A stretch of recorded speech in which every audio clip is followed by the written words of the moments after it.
But I'm excited to welcome to the stage the international slam poet champion, Gayle Danley.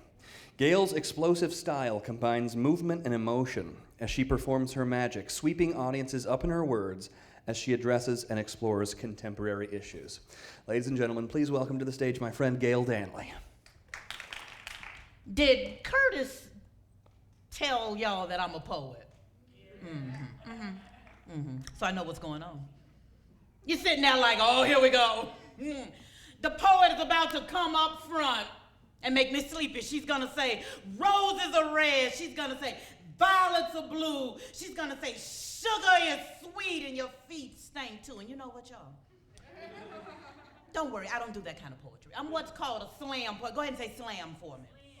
And all that means is I take the words from my heart, I listen, I hear what my heart wants to say, and then I bring it to you to keep me from losing my mind. Isn't that cool? It's a nice little deal. I wanted to bring that out for you to see. One of my fifth graders gave it to me this past week in Harford County. She had written a poem.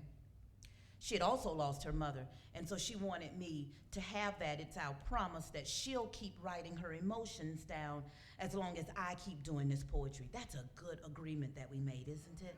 So I brought that so you could see it. All right, here we go.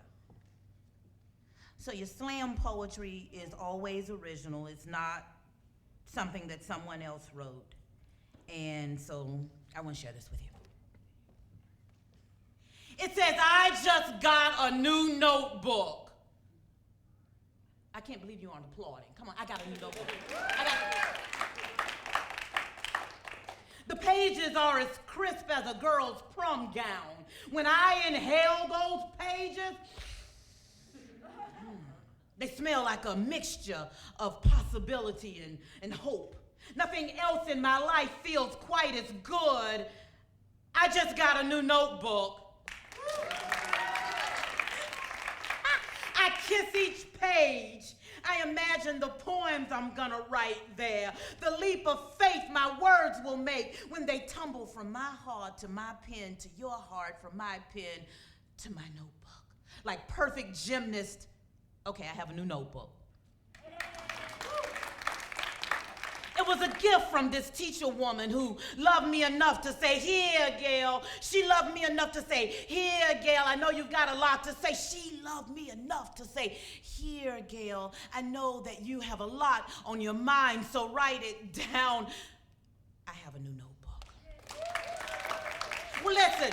The cover is nice, it used to be new, but the pages, it's the pages that I dig. They surrender before my eyes. They put up with my midnight ramblings. They put up with my bad times and my complaining.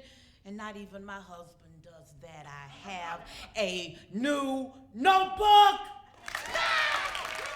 Listen, all my other poet friends, they like to type their stuff up on the computer.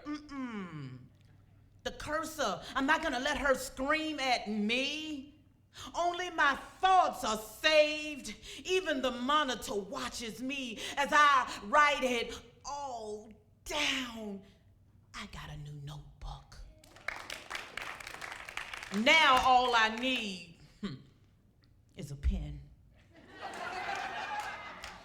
I want a slam, y'all. A slam is where a poet gets up and she or he does the poem for you, and then they get a score from the audience. So I won a slam, a national slam back in the 90s. I want to do this poem, and I want you to score me when I'm finished. Don't be mean, right?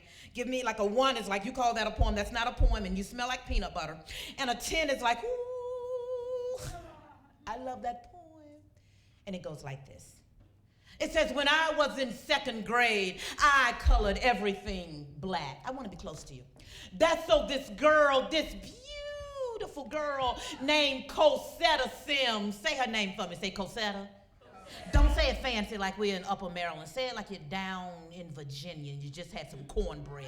Say Cosetta Sims. I used to give her all my crayon, Jack. I would give her my red, my yellow, my purple, my green. I wanted her pictures to be pretty like I thought she was.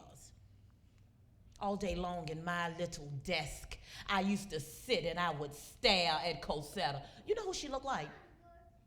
Imagine Taylor Swift covered in chocolate.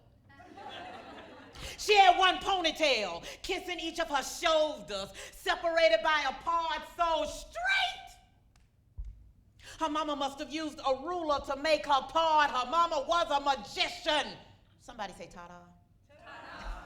Her mama knew how to oil, how to brush, and how to plait a little black girl's hair and make it grow 2 inches every 2 minutes. I used to imagine her mama combing her hair every morning and whispering, "Mama love her baby," into the ribbon.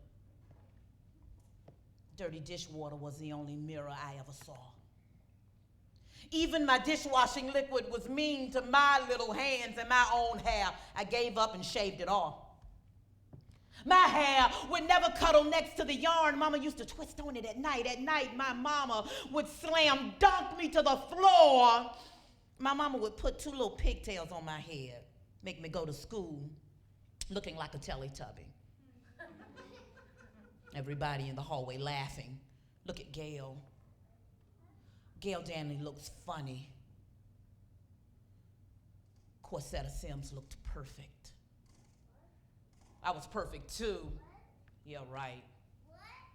I was a perfect loudmouth. I was a perfect smarty. I was the one the second grade teachers would grab in the hallway and say, "This is my baby. Come over here, Betty Jean, and look at her. This is Gayle Danley. Betty Jean, do you know that Gayle Danley can read on an 8th grade level? Read something for her, Gayle." Corsetta never had to read a thing. Her hair was silky, and she was perfect. Picture this, y'all. At playtime, I would run fast because I had to keep up with Cosetta, her ponytail smacking my cheeks. Look how you can perform your words. Look, her ponytail smacking my cheeks. Her green satin ribbon picking up the green of her velvet dress perfectly. I never dared ask her to be my friend because I knew that her answer would be what? Come on, give it to me. Her answer would be, 10 years ago, I saw Corsetta. Big people help me with the next line. At the high school, I walked in like I was Janet Jackson. Guess who I saw first? Doesn't it feel good when you go to the reunion? She couldn't take her eyes off me. I told her, I said, "I'm a poet now, Corsetta." I did it like that. I said, "I go all over the world, girl, and I show young people the power and the privilege and the pretty of their own words from their own hearts." Can't beat it, y'all. All Corsetta could look at me and mumble was, "Oh, that's really nice, Gayle. We always knew that you would be something special." Yeah, right. I didn't tell her. 20 years earlier, I would have sold Mama just for the chance to be Corsetta for 2 minutes. But you see, some things she didn't need to know. I want you to know this. Once you get your pen in line with your heart and start putting these things, these emotions down on paper, life gets beautiful all over again.